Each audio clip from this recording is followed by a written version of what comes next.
was a lot of like fighting for the couple's time and attention.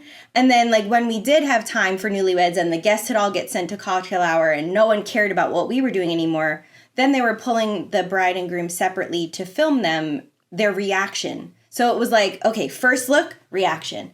Family photos, reaction. Ceremony, reaction. And so they just were constantly talking to the camera, which just didn't work. It made it so hard. In the future ones, they took real couples at first, and then they were given like, you can pick out your dress, but here's 5 dresses that you get to choose. You can kind of pick your ceremony, but like these are where we're telling you to go.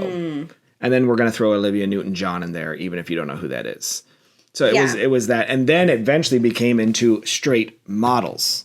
Oh. The last season they did was just models, because a lot of these brides and grooms, and probably rightfully so, complained because they didn't really get the wedding of their they didn't get a wedding they chose, especially this first group. And that's why I actually stopped after I did one. I said, I'm not shooting them. Well, I also only shot one. Yeah. But for a very different reason. Again, this was their real wedding. Yeah. Right? And so we still only had one chance to get those initial real reactions. Yep. So we did the first look up on Picture Point right outside the wedding pavilion, and the groom was set up at Picture Point, and then the bride was walked out to him. Now, there was me and Chris, who were the ones getting the real photos for the couple. Shout out Chris Weirdo. Then there was the marketing photographer. And then there were the guys with the cameras. Yep. And then the production managers. Like, there were a bajillion people.